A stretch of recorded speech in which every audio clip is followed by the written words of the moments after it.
عزیز طلبہ السلام علیکم ورحمۃ اللہ وبرکاتہ۔ اس سے پہلے کی کلاس میں ہم مشغلاتی پرچہ نمبر 1 جماعت ہفتم کی اردو سے گفتگو کی تھی۔ آج ہم مشغلاتی پرچہ نمبر 2 پر گفتگو کریں گے جو بے جوڑ الفاظ کے اعادے پر مشتمل ہے۔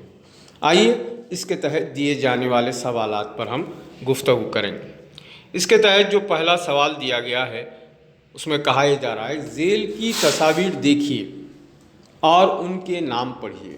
آپ کو سوال کے تحت تصاویر بھی دی گئی ہیں اور ان تصاویر کے نیچے ان کے نام بھی لکھے گئے ہیں۔ تو آپ کو کرنا یہ ہے کہ تصویر دیکھنا ہے اور اس کے نیچے دیے گئے نام کو پڑھنا ہے۔ جیسے پہلے دف تصویر بھی ہے اور اس کا نام نیچے لکھا گیا۔ دوسری تصویر ہے ڈول کی، اس کا نام بھی نیچے لکھا ہوا ہے۔ تیسری تصویر ہے ورق، چوتھی دوا، دوات، ادرک، زراف، آم۔ اس طرح تصویر کو دیکھ کر آپ ان کے نام پڑھیں۔ آئیے دوسرے سوال کی ہم طرف چلتے ہیں۔ دوسرا سوال ہے ذیل میں دیے گئے چارٹ سے، یہاں چند الفاظ دیے گئے ہیں۔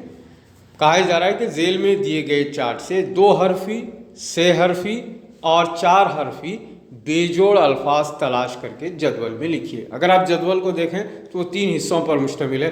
پہلے حصے میں 2 حرفی الفاظ، دوسرے میں 6 حرفی اور تیسرے میں 4 حرفی۔ تو آپ کو کرنا یہ ہے کہ ایسے بے جوڑ الفاظ جو 2 حرفی ہیں وہ 2 حرفی کے کالم میں آپ اس کو لکھیں گے۔ جو 6 حرفی ہیں لیکن بے جوڑ ہیں ان کو 6 حرفی کے کالم میں لکھیں گے، اور جو 4 حرفی ہیں ان کو 4 حرفی کے کالم میں لکھیں گے۔ جیسے مثال یہاں دو ہے، دو یہ دال اور وہ سے مل کر بن رہا ہے تو یہ 2 حرفی ہو گیا، اس کو 2 حرفی کے کالم میں لکھیں گے۔ وادی، واو الف دال ای، وادی ہے، یہ 4 حروف پر مشتمل ہے تو اس کو آپ کہاں لکھیں گے؟ 4 حرفی الفاظ کے کالم میں لکھیں گے۔ اس کے بعد ہے رات، رے الف تے، یہ 3 حرفی ہے تو اس کو 6 حرفی کے کالم میں۔ تو اس طرح آپ اس میں سے انتخاب کرتے ہوئے، دی گئی فہرست میں سے انتخاب کرتے ہوئے جدول میں ان کے اپنے اپنے کالموں میں درج کریں گے۔ امید کرتے ہیں کہ دوسری ورک شیٹ آپ کو سمجھ آئی ہوگی۔ مزید آپ کو آسانی کے لیے اپنے والدین اور اپنے بڑے بھائی بہن کا سہارا لیتے ہوئے اس ورک شیٹ کو مکمل کیجیے۔